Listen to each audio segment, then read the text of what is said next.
Anyone who takes the mark is immediately thrown into the lake of fire. There's no grace, there's no mercy. It's just, you've got the mark, bam, you're in a lake of fire. If you pledge allegiance to the Antichrist, you will be eternally damned according to the Bible. In medical news tonight, a chip the size of a grain of rice could save your life. I've just been chipped myself. It's not a painless process, but it doesn't last too long, not too difficult. Minor surgical procedure. New microchip technology now makes it possible for the emergency room staff to find out about your medical history at the touch of a computer key. At some point, we're all going to have RFIDs. It might be even in our fingers, where they require it with everything on it. Instead of carrying credit cards or money, we will probably be implanted with chips. And now RFID microchips like this are being injected into humans. I'm sorry, sir, did you just say you would get one implanted in your arm? Absolutely, without a doubt. Our driver's license will be on the RFID chip, our credit card number, all our information will be on this one chip.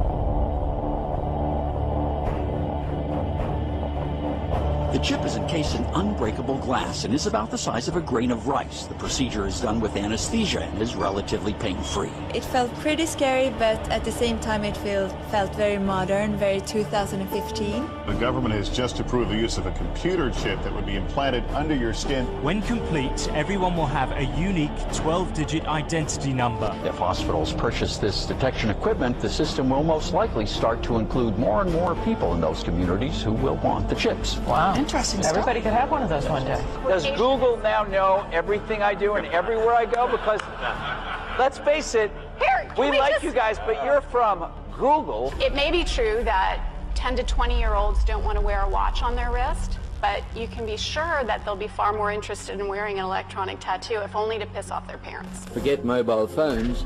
Your children and grandchildren may well want an implant instead. You know, when we check out at the grocery store, we'll be swiping our own arm over the scanner, and that will be something we feel we can't live without. It would be such a disadvantage to not have the implant that it essentially becomes not optional.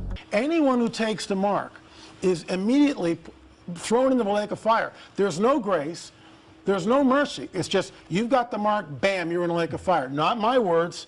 Those are the words of Yeshua, and those are in the book of Revelation. There's going to be one decision you'll have if you're left here. If you're faced with the decision to take a mark that's talked in Revelation 13, I think, Revelation 13, 17, the mark of the beast, in your right arm, right hand, or your forehead. If you make the decision to take it, it will be the last decision you will ever be in control of. If you take the mark and you say, I'll take the mark of the beast, you will never have control over another decision.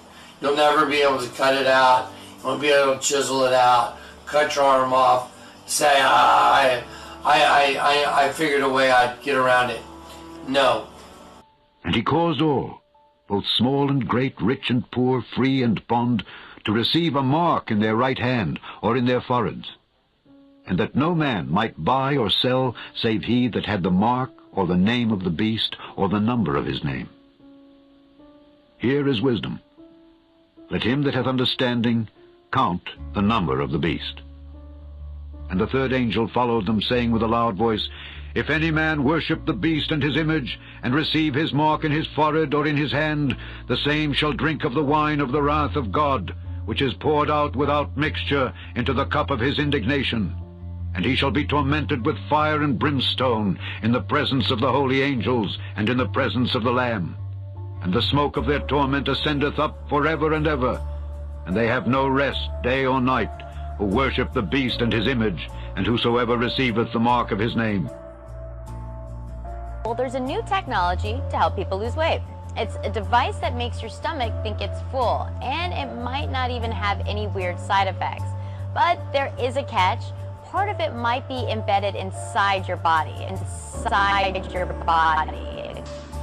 Swiss scientists say they may have found a way to help people lose weight by implanting a computer chip into their arms. Researchers are developing the device, which can scan the blood for fat and other things. When an obese person eats too much, it will release hormones that suppress hunger. This is a developmental system made by MC10, and it has an antenna and some sensors embedded in it. And what we plan to do is work with them to advance a tattoo that could be used for authentication. A tattoo that could be used for authentication. It's really true. So what this means is that becomes my first superpower. I really want this superpower. It means that my arms are like wires, my hands are like alligator clips. When I touch my phone, my computer, my door, my car, I'm authenticated in. First superpower. Like, I want that. Now, we've heard before of chips being implanted in the body, but here at Reading University, they're looking at something else. What happens when one of those chips gets a computer virus? Well, here's Dr. Mark Gasser. But this technology has really developed over the last 5 or 10 years.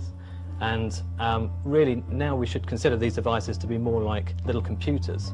They can store information, manipulate information, do simple computations. So when we're implanting this type of device, really we're implanting it like a miniature computer. If we look at these types of applications of implantable technology, there are benefits, but there are also risks associated with that. So we're looking at a future where you could have some advanced medical device inside you, and that could be infected by some other chip inside you. Yeah, that's right. That's quite possible. And equally, someone who's carrying an infected medical device could feasibly infect someone else. So we've got a future where we could all become one sort of great big walking computer infected with a virus. That's quite possible.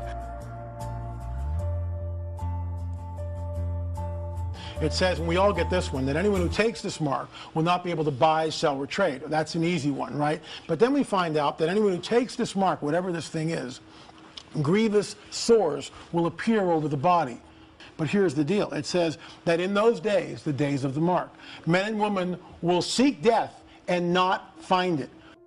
Dave, we have stuff that even the Mossad doesn't know we have.